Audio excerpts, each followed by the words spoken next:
आनंद के साथ में बेटी का विवाह होता है। लेकिन मेरी माँ जब वो बेटी प्रातः काल होते ही डोली में बैठ करके विदा होती है, आहा सभी फूट फूट करके रोते हैं।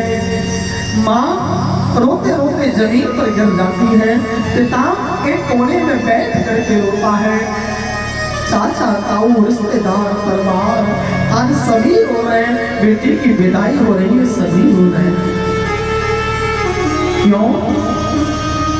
वो खुशी अपने साथ में लेकर के आई थी। आज वो जा रही है ना, खुशी को अपने साथ लेकर के जा रही है। आज गम का सा मातम छा गया। माँ रोए तो कोई बात नहीं, पिता रोए भैयावत तो भी कोई बात नहीं, बहन रोए तो भी कोई बात नहीं। लेकिन एक व्यक्ति ऐसा रोता है साहब, उसका क्या कहना है? कौन? उस बेटी का भाई। उस बहन में, उस भैया में एक मिनट बनती नहीं थी। जब बेटी अपनी बहन को विदा करता है ना भैया, सोच सोच करके रोता है या बहन ने समय समय पर वो भोजन दियो, या बहन ने समय समय पर मेरे कपड़ा धोए, या मैं बहुत सेवा करी। आज ही मुझे छोड़ के जा रही है। आज ऐसा लगता है जैसे अयोध्या से राम वनवास को गए थे, माता सा छा गया था। और बेटी की विदाई में सभी रो रहे हैं। वो बेटी भी रोती है। वो बेटी बताए क्यों रोती है? वो बेटी अपने परिवार को देख देख करके रोती है। इस परिवार में मैंने जन्म लिया, इस घर में मैं रही, इसमें मेरा लालन पालन हुआ, इसमें मैं बड़ी हुई, और आज इसी घर को छोड़ करके मुझे जाना पड़ रहा है। हमारे गुरुजी कहते हैं कि बेटा, ये जो हमारी बहन बेटी है ना, ये धान की पौध की तरह होती है। कैसे? इनको बोया तो एक अलग क्रिया में, अलग खेत में जाता है, और उसमें से उखाड़ करके लगाया किसी और खेत में जाता है। ऐसे ही पैदा कहीं होती है और खुशहाली किसी दूसरे परिवार में जाकर के करती है। अरे भैया, जितना बेटी घर में कर जाती है ना, बाप उसकी मेहनत भी विवाह में नहीं लगा पाता। सबसे निवेदन करूंगा भैयाओं, बेटियों को कभी बोझ मत समझना, बेटियों को कभी गर्व मत मानना। आपने देखी है, बेटी को विवाह है जाए, पेंट मारो आवे बेटी के बाप के पास में, भैया छोरी को ब्याह हो गया, हमारा हिसाब करो। बेटी के बाप के दिल पे ऐसा धक्का लगता है मेरी माँ, और कहता है भैया अब मेरे में सामर्थ्य नहीं है तुझसे बात कर सकूं। 4 दिन बाद आना जब तेरा हिसाब होगा। कहाँ गई वो ताकत जो 1 महीने पहले से भूखा प्यासा दौड़ रहा था? कहाँ चली गई वो ताकत? बेटी विदा होती मातम सा छा गया। बेटी कैसे भी हो मेरी माँ, एक बार को बेटा नालायक निकल आएंगे, लेकिन बेटी तब वो नालायक नहीं निकलेगी। आपने देखा है, माता पिता खेत में काम करके आवे, बेटा से कहे बेटा 1 गिलास पानी लेके आइयो, सीधा जवाब मिलता है हाथ में टूटना है तुम्हारे, जाओ नल से खींच के पी आओ।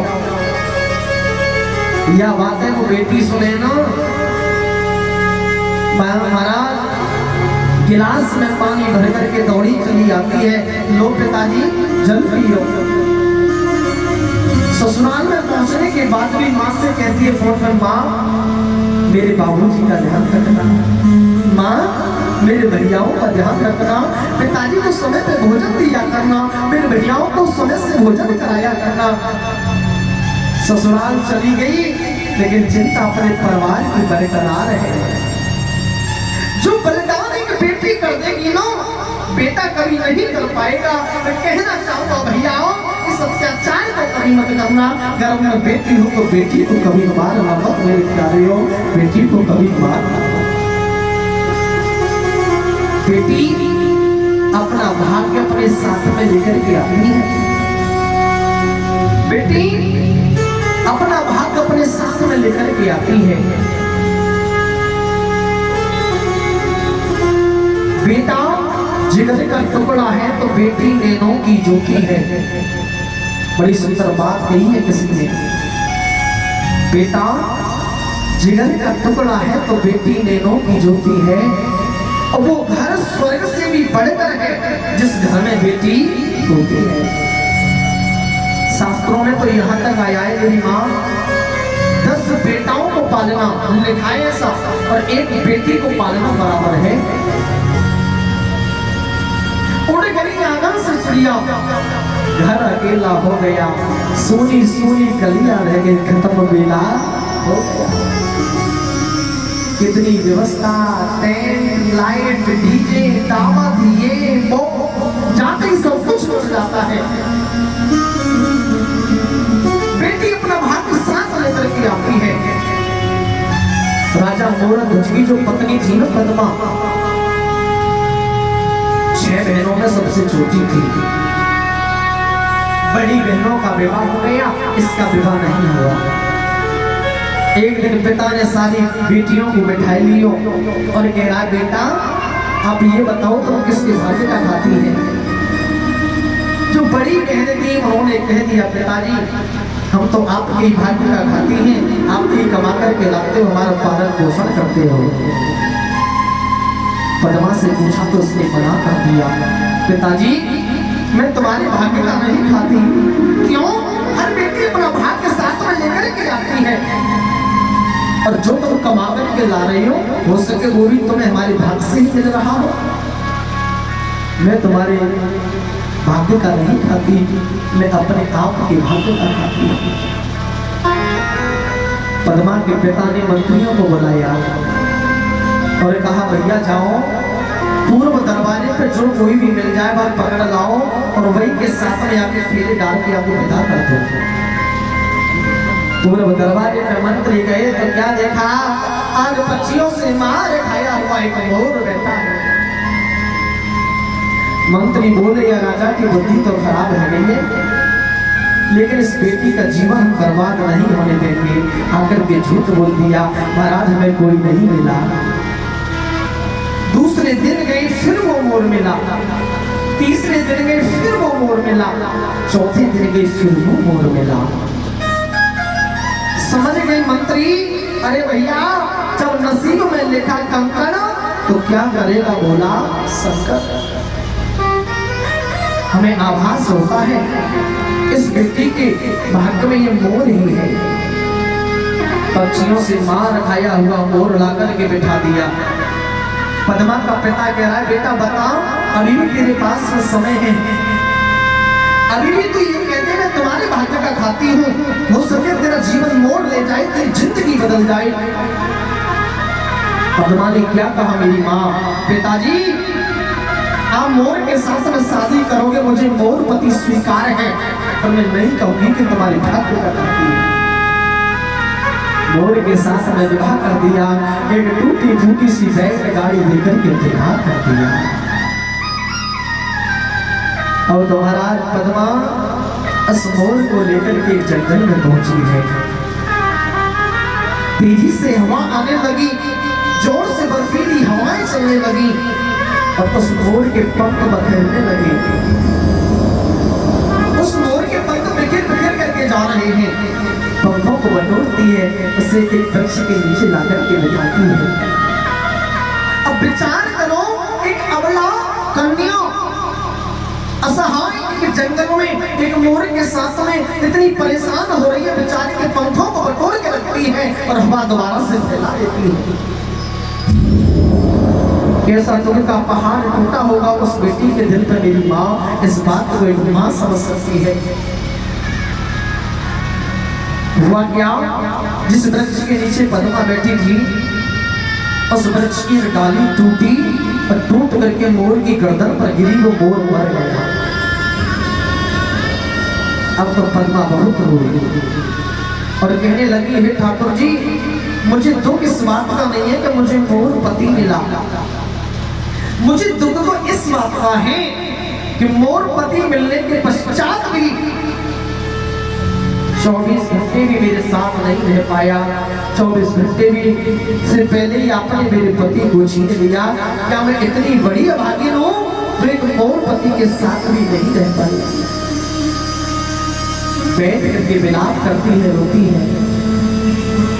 उसी समय भगवान शंकर मैया पार्वती दोनों वहां से जा रहे थे। मैया पार्वती ने देखो कहा, भोले बाबा देखियो कोई दुखियारी बैठी है, चलते हैं इसके पास। भोले बाबा बोले, देवी पुस्तकालय में जाओगे तो पुस्तक मिलेगी, औषधालय में जाओगे तो औषधि मिलेगी, विद्यालय में जाओगे तो विद्या मिलेगी।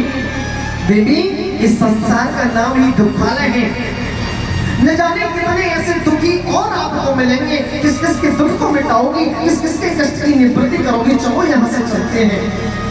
आहा भैया बोली, स्वामी आप एक पिता हो। अरे जो बेटी का तुम एक मां समझ लेगी, आप पिता कभी नहीं समझ पाओगे। तुम्हें जाना है तो जाओ, मैं नहीं जाऊंगी, मैं अपनी बेटी के पास में जाऊंगी। बोले बाबा भैया पार्वती दोनों पद्मा के पास में आई, बड़ी पद्मा रोई है, भगवान की कौरी को भर लियो और फूट फूट करके रो रही है और कह रही है, भगवान भोलेनाथ मेरी जन्म देने वाली माँ और मेरा जन्म देने वाला मेरा पिता वो तो यहाँ है नहीं, लेकिन जगत पिता और जगत माता तो आप हो ना। हे पिताजी आप तो जगत के पिता हो, तो जगत के पिता हो तो मेरे भी पिता हो। क्या तुम्हारी बेटी इतनी अभागिन है? जो मोर पति मिला वो भी मेरी जोड़ी से छीन लिया, वो भी मेरे साथ से छीन लिया। भोले बाबा ने मोर पति को जीवित कर दिया और उसे पुरुष बना दिया। पद्मा कहने लगी, भोले बाबा आपने इन्हें पुरुष क्यों बना दिया? मोर ही रहने दो। क्यों? क्योंकि भगवान ये जो दुनिया है ना, व्यक्ति की अच्छाई को नहीं देखती है। 100 अच्छाई कर लेना कोई बड़ाई नहीं करेगा, एक बुराई अगर आपने कर भी दी ना गलती से, पूरे गांव में खबर फैल जाएगी। कहना क्या चाहती हो? मैं ये कहना चाहती हूँ प्रभु, ये समाज क्या कहेगी? इसके पिता ने एक मोर के साथ में शादी की थी और मोर को मार करके किसी पुरुष के साथ में चली गई। यही दुनिया है, यही है संसार की रीति आज की, यही है मेरी माँ। व्यक्ति अपने अंदर बुराइयों को नहीं देखता है, दूसरे की तरफ उंगली उठा देता है। लेकिन मेरे प्यारे हो, सामने वाले की ओर तो एक जा रही है और हमारी ओर 3 आ रही है। पहले अपने अंदर झांक करके देखो, अपने मंदिर में जाकर के देखो क्या छुपा है उसमें। दूसरे की बुराई करते हैं। बोले बाबा, बोले पद्मा जो मोर के सर पे कलंगी होती है ना, वो इसके सर पे मैंने छोड़ दी है। सबको विदित हो जाएगा ये वही तेरा मोर पति है। 9 मंजिल के महल बना करके, दास दासी नौकर चाकर बना करके बोले बाबा मैया पार्वती अंतर ध्यान हो गई। अब हुआ क्या? समय पलट गया। कहमेनो समय कभी किसी का एक सा नहीं रहता है। समय समय पे होते हैं समय समय की बात, और काऊ समय को दिन बढ़ो और काऊ समय की रात। कबू कृष्ण पक्ष कबू शुक्ल पक्ष बदलता जरूर है। कबू दिन बड़ा तो रात छोटी, कबू रात छोटी तो दिन बड़ा। समय बदलता जरूर है। आज दुख है तो कल सुख भी आएगा, आज सुख है तो कल दुख भी आएगा। पद्मा का जो पिता था ना, जिसने अपनी बेटी का विवाह मोर के साथ कर दिया, आज वो राज्य से विहीन हो गया, लक्ष्मी से हीन हो गया, दर दर की ठोकर खाने लगा। और वो राजा और वो रानी दोनों जंगल में भटकते भटकते वहीं पहुंच गए जहां पद्मा रहा करती थी। पद्मा ने अपने पिता को देखा तो आंखों में आंसू आ गए। एक बेटी ने अपनी मां को देखा तो हृदय उमड़ आया, रहा नहीं गया।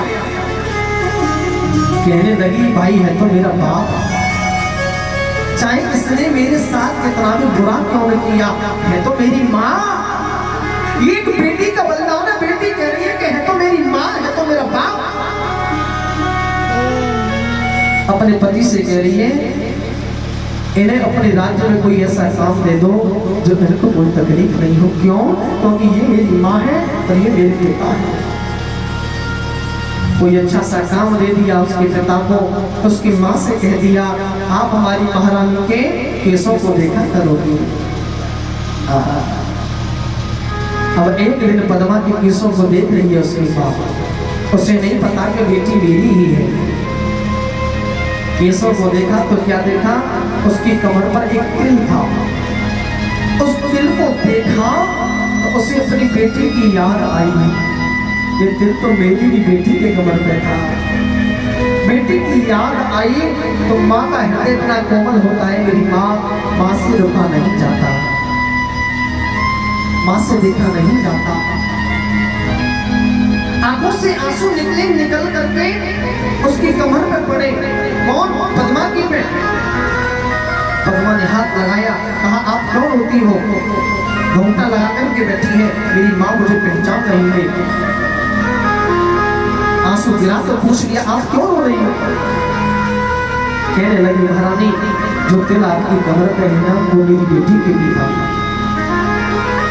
मेरे पति ने मेरी बेटी का विवाह मोर के साथ में कर दिया। न जाने मेरी बेटी कहां दर दर की ठोकर खा रही होगी, न जाने कौन मेरी बेटी का सिर वगैरह कर गया होगा। इतनी बात पद्मा ने सुनी तो बेटी की छाती फट गई और कहने लगी माँ जिस पर माँ का आशीर्वाद है उसका संसार में कोई बिगाड़ नहीं सकता। क्यों? क्योंकि माँ की दुआ कभी खाली नहीं जाती, ये बात भी भगवान से खाली नहीं जाती। घूंघटा को हटाया, खड़ी हो गई माँ, देख ये तेरी वही पुत्री है जो मेरे पिता ने मोर के साथ में मुझे विदा किया था। देख टूटी फूटी बैलगाड़ी दी थी, आज 9 मंजिल के महल बन गए और तुम्हें मैं महलों में छोड़ के आई थी, तुम दर-दर के भिखारी बन गई। प्रेम से बोलो रानी। कहने का भाव है मेरी मैयाओं बेटियों को कभी समझना।